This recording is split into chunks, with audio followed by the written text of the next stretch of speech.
Alien मोर की light house mystery, जहां आज भी हवा में गायब हुए 3 आदमियों का नाम गूंजता है। एलियन मोर नामक लाइट हाउस निर्जन होने के बाद भी हमेशा लोगों की जिज्ञासा का केंद्र रहा है। इसका नाम 6वीं शताब्दी के संत फ्लाने के नाम पर रखा गया था। उन्होंने यहाँ एक पूजा घर बनवाया था। यहाँ पर चारवाहे अपनी भेड़ों को चुराने आते थे, लेकिन रात को नहीं रुकते थे। उनका मानना था कि यहाँ किसी आत्मा का साया है। 26 दिसंबर 1900 को एक छोटा जहाज फ्लेनन आइलैंड के एलियन मोर नामक लाइट हाउस की तरफ बढ़ रहा था। जिम सार्वे उस जहाज के कप्तान थे, जो जोसेफ मोरे को लाइट हाउस पर रखवाले का काम सौंपने के लिए लेकर जा रहे थे। जब जहाज अपनी मंजिल पर पहुंचा तो कप्तान हार्वे हैरान थे कि कोई भी वहां उनका इंतजार नहीं कर रहा था। उन्होंने जोर से हॉर्न बजाया, लेकिन कोई जवाब नहीं आया।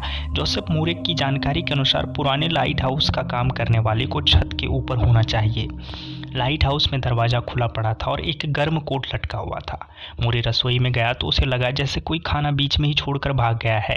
एक कुर्सी उल्टी पड़ी थी, जैसे अभी अभी गिरी हो, और साथ ही रसोई की घड़ी की आवाज़ जो बाहर से सुनाई दे रही थी, लेकिन अंदर घड़ी बंद पड़ी थी। मोरे काफ़ी देर तक पूरे लाइट हाउस में ढूंढता रहा, लेकिन उसे कोई नहीं मिला। तो उसने बाहर आकर कप्तान को सूचना दी। कप्तान ने आदमी गुम हो जाने की सूचना हेडक्वार्टर को दी, जिसका जल्द ही जवाब आ गया। प्लेनेंस में एक अजीब हादसे में तीनों लाइट हाउस की रखवाली डच मार्शल और एक और इंसान आइलैंड से गायब हो गए हैं। कल दोपहर से वहां कोई नजर नहीं आया। आग के गोले दागे गए, लेकिन कोई जवाब नहीं आया।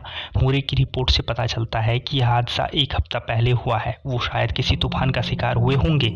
अब रात को उजाला करने के लिए मोरे, मैकडोनल्ड और 2 और आदमियों को रखा जा रहा है। आप उस जगह पर बने रहें और कोई परेशानी होने पर मुझसे संपर्क करें। कुछ दिनों बाद रॉबर्ट मूरी हेड और 2 आदमी जांच करने लाइट हाउस पहुंचे, लेकिन उन्हें तीनों रखवालों के गायब होने का कोई ठोस सबूत नहीं मिला और उन्होंने मूरे की बात को सही मानकर रिपोर्ट तैयार की। मूरे को लाइट हाउस से कुछ खत भी मिले थे, वो भी उसने रॉबर्ट को सौंप दिए।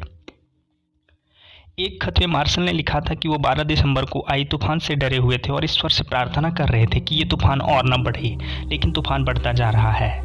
रॉबर्ट और मूरे सोच रहे थे कि लाइट हाउस तो इतनी ऊंचाई पर है कि फिर उन्हें तूफान से डर क्यों था, और दिसंबर की इतनी ठंड में एक आदमी अपना कोट क्यों छोड़ गया।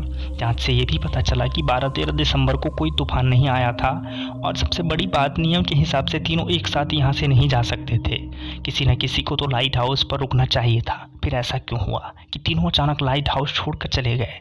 रॉबर्ट ने रिपोर्ट तो तैयार कर ली, लेकिन उन तीनों के गायब होने के बारे में कुछ पता नहीं चल सका।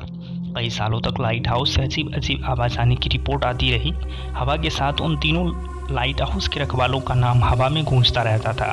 तीनों को एलियन उठाकर ले गए या समुद्र में गिर गए, इस बात का पता नहीं लगा, और 100 साल बाद भी एक पहेली है कि वो तीनों कहाँ गायब हो गए।